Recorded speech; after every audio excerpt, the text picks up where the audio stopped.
പുറത്ത് നടന്നിട്ടുള്ള പല കാര്യങ്ങളും അറിഞ്ഞതായിട്ട് പലർക്കും തോന്നിയിട്ടുണ്ട്. അതിൽ ഷാനവാസ് ചിലർ കാര്യങ്ങളൊക്കെ പറഞ്ഞിട്ടുണ്ടായിരുന്നു. പുറത്ത് നടക്കുന്ന കാര്യങ്ങൾ വീടിനുള്ളിലുള്ള ഷാനവാസ് ഇത് എങ്ങനെ അറിഞ്ഞു? കയ്യോടെ പിടികൂടിയിരിക്കുകയാണ് അനുമോൾ. നമുക്ക് വീഡിയോയിലേക്ക് പോകാം. ആദ്യമായിട്ട് കാണുന്ന പ്രേക്ഷകരാണെങ്കിൽ കൂടുതൽ ബിഗ് ബോസ് ലൈവ് അപ്ഡേഷനായിട്ട് യൂട്യൂബ് ചാനൽ സബ്സ്ക്രൈബ് ചെയ്യാം. ബിഗ് ബോസ് വീട്ടിൽ വരുന്നതിന് മുമ്പായിട്ട് ഞാൻ ബിഗ് ബോസ് വീട്ടിൽ പോയ കരയില്ലെന്ന് പ്രതിജ്ഞ എടുത്തുകൊണ്ട് അല്ലെങ്കിൽ ഒരു മീഡിയയ്ക്ക് ഒരു വാക്ക് കൊടുത്തുകൊണ്ടാണ് അനുമോൾ വന്നത്. ഇത് ടെലികാസ്റ്റ് ചെയ്യുന്നത് അനുമോൾ പോയതിനു ശേഷമാണ്. പിന്നെ വീടിനുള്ളിൽ അനുമോളുടെ ഒപ്പം വീടിനകത്ത് കയറിയ ഷാനവാസ് ഇത് എങ്ങനെ അറിഞ്ഞു? ഷാനവാസ് ഒരു ചോദ്യം ഇന്ന് ടാസ്കിൽ ചോദിച്ചിട്ടുണ്ടായിരുന്നു.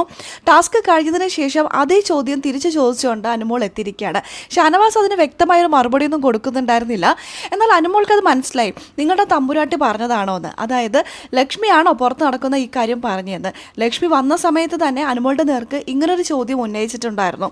അതുകൊണ്ട് തന്നെ ഈ പ്രസ് മീറ്റിങ്ങിൽ ഷാനവാസ് ഈ ഒരു ചോദ്യം ചോദിച്ചപ്പോൾ അനുമോൾക്ക് മനസ്സിലായി ലക്ഷ്മിയാണ് ഇങ്ങനെ പുറത്ത് നടക്കുന്ന കാര്യമൊക്കെ ഷാനവാസിൻ്റെ അടുത്ത് പറഞ്ഞത്. അപ്പോൾ ഷാനവാസ് എല്ലാം എന്നോട് ആരും പറഞ്ഞിട്ടില്ല എന്നൊക്കെ പറയുന്നുണ്ട്.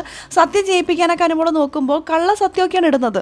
എന്തായാലും ലക്ഷ്മി തന്നെയായിരിക്കും പറഞ്ഞിട്ടുണ്ടാവും എന്നുള്ള കാര്യത്തിൽ ആ ഒരു കള്ളച്ചിരിയിലൂടെ വ്യക്തമായിട്ടുണ്ട്. ഇപ്പോൾ നടക്കുന്ന കാര്യങ്ങളൊക്കെ വയൽക്കാടുകൾ വന്ന് വീടിനകത്തേക്ക് അങ്ങോട്ട് വിളംബരം നടത്തിയിരിക്കുകയാണ്. പലരുടെയും ചെവിയിലൊക്കെ പറഞ്ഞു. ഇപ്പോൾ അവസാന ഘട്ടം എത്തിയപ്പോൾ അത് പലരും അത് ഉപയോഗിക്കുന്നതായിട്ടൊക്കെയാണ് കാണുന്നത്. ഇനിയെങ്കിലും വയൽക്കാടുകളൊക്കെ വിടുമ്പോൾ സൂക്ഷിച്ചും കണ്ട് വിട്ടാൽ ഇതുപോലുള്ള പ്രശ്നങ്ങളൊക്കെ ഒഴിവാക്കാം.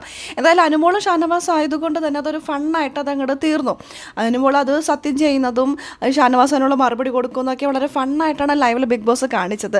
ഒരുപക്ഷെ ഇത് കഴിഞ്ഞ സീസണിലൊക്കെ ഉണ്ടായ പോലെ വലിയ പ്രശ്നത്തിലേക്കൊക്കെ അവസാനിക്കേണ്ട പ്രശ്നങ്ങളൊക്കെയാണ് ഒരു കോമഡി ആയിട്ട് ഇവർ തീർത്തിരിക്കുന്നത്. ഇത് ഇനി എന്തൊക്കെയാണ് ഉണ്ടാകുമെന്ന് കാത്തിരുന്ന് തന്നെ കാണാം. ലൈവ് അപ്ഡേഷൻ നമ്മുടെ ചാനലിൽ ഉണ്ടാകും. ആദ്യമായിട്ട് കാണുന്ന പ്രേക്ഷകരാണെങ്കിൽ കൂടുതൽ ബിഗ് ബോസ് ലൈവ് അപ്ഡേഷനായിട്ട് യൂട്യൂബ് ചാനൽ സബ്സ്ക്രൈബ് ചെയ്യാം.